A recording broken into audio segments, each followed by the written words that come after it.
Hey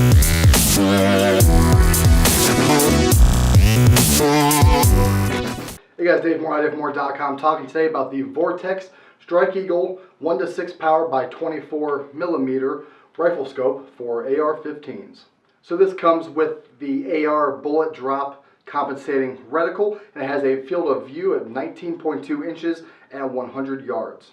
It has the capped style turret with an eye relief of 3.5 inches. The tube on this bad boy is for 30 millimeter mounts. It's only 10.5 inches long and it weighs 17.6 ounces. It has a parallax setting at 100 yards and each click on the adjustment dials is 1/2 MOA. Also, this comes with their VIP warranty. Pretty much don't ask, don't tell. Something happens to it, you send it in and they replace it or repair it for free.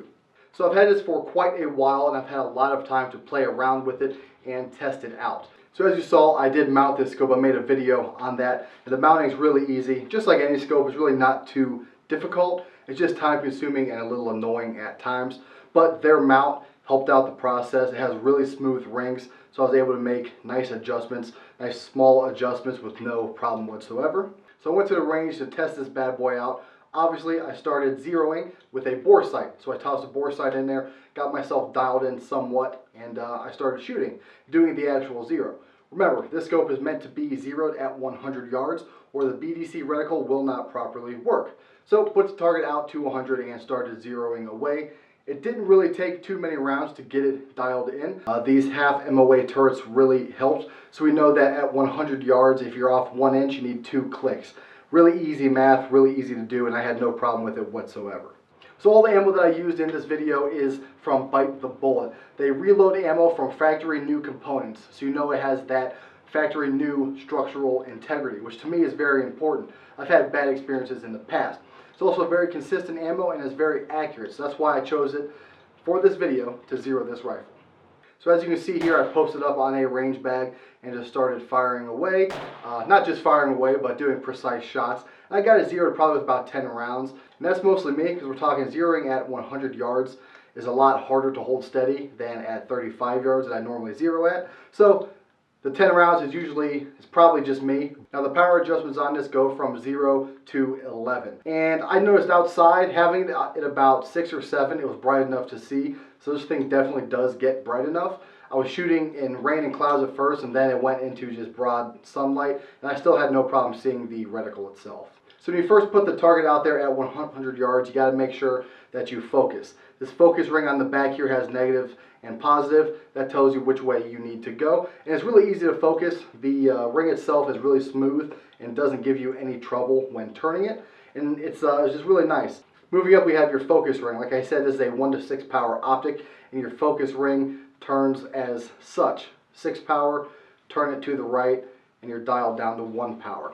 Now this zoom ring is actually also very smooth, and it comes built in with this nub on here that you can grab with your finger, and turning it 1:6 power, no problem whatsoever. I even believe on the side here, you probably can't see it, this Allen key is to lock down your zoom or loosen it up depending on how you like the feel. So needless to say, zooming in and focusing on the target at 100 yards for zeroing was no problem whatsoever. Another good thing about this, it has a BDC reticle. So with the crosshair, there's a little nub on it, which I zeroed my port of impact to. But below that, you've got separate crosshairs to judge your distance. I don't quite remember what the distances are, but it allows you to just move your optic up to accommodate for that distance, whether it's 2, 3, 4, 5, 600 yards, whatever. So I did a lot more shooting with this up close, personal, medium range, long range, etc. as you can see here. And it's just a really clear optic. At a distance, that 6 power really does help, especially at 100 yards. Obviously, if you're a 0 power at 100, you can barely see what you're even shooting at. Also, at 100 yards, I didn't notice any parallax. It seemed to be the picture shown is the picture that is actually there. So after doing a few drills, rocking it out, shooting a lot faster, I moved up distance within 10, 20 yards. And the one downfall that I noticed, and I'm not sure if this is with all rifle scopes or not, but I had to refocus. So I was focused in originally at 100. I bring it up at 15 yards and it was just blurry. It was out of focus. So I had to refocus the optic, which is no big deal really. If you know what distance you're going to be shooting at, you can pre-focus. And even then, doing it real quick, it's not very hard to reach back and just twist real fast to get your focus right. So I moved up closer and closer, and since this is zeroed at 100 yards, when I shot at about 15 feet, I had about a 5-inch height over bore issue, which really isn't an issue. Take it, if you aim at the neck, you're going to hit him in the chest. If you aim in the head, you're going to hit him in the neck or the heart. It's just something that with all rifle scopes, not just Vortex, you have to accommodate for. So whether it's a red dot, a 1-6, a 1-8, whatever it is, they're always going to have that height over bore, especially once you zero these out to further distances.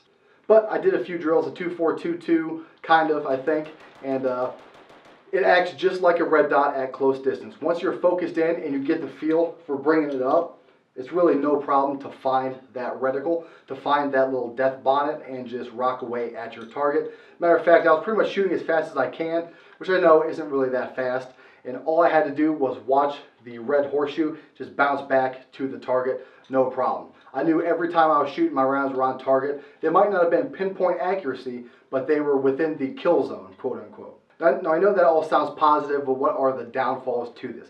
Well, the first thing was having to refocus at a closer distance or at a further distance. Like I said, I'm not sure how other optics are, to be honest with you, but that is kind of annoying in a way, but I understand why. It's just like a camera lens. You zoom out, you have to refocus. It's just kind of how it is. Another downfall is it is kind of big. It's not huge, but it is kind of big. It's 17.6 or something ounces, so it's over a pound, which means it adds over a pound to your rifle. Now, mind you, I know Leupold's, a lot of other brands, EOTech, etc., they all weigh about the same.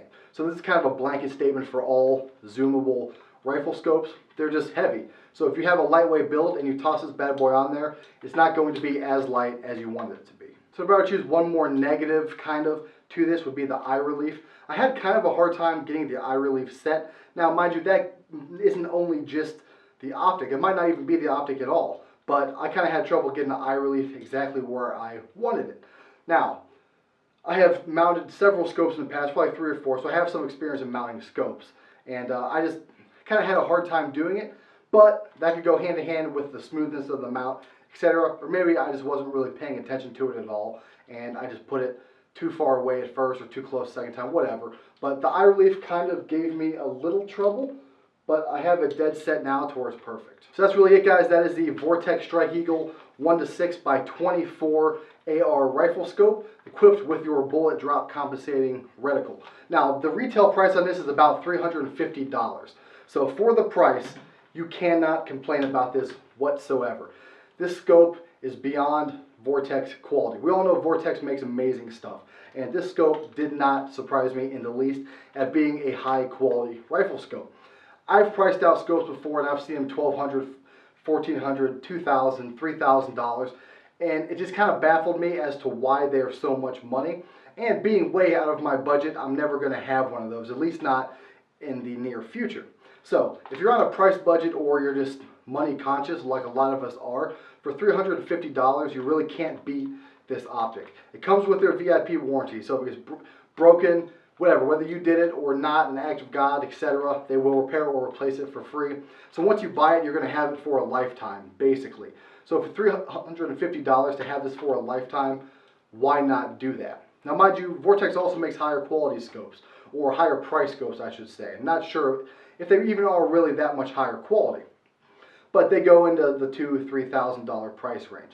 As a intermediate or beginner optic, something if you're not entirely sure if you're going to want a zoomable optic, this is the best choice for you right now. Once again, I can't really beat it enough, that VIP warranty. We all know that these things tend to be a little bit more fragile than red dots, and shit just happens. So it's always nice to have that VIP warranty on your back, just in case slip, trip, falls, whatever happens to it, you're covered. That's really all I got, guys. Like I said, the cons aren't too bad. I'll throw a few things. They could have been man-made. I don't know. I really can't speak to that. It's just things that I saw. But the Vortex Strike Eagle 1-6 by 24, 30mm tubes. Check it out, and I don't think you'll be sorry.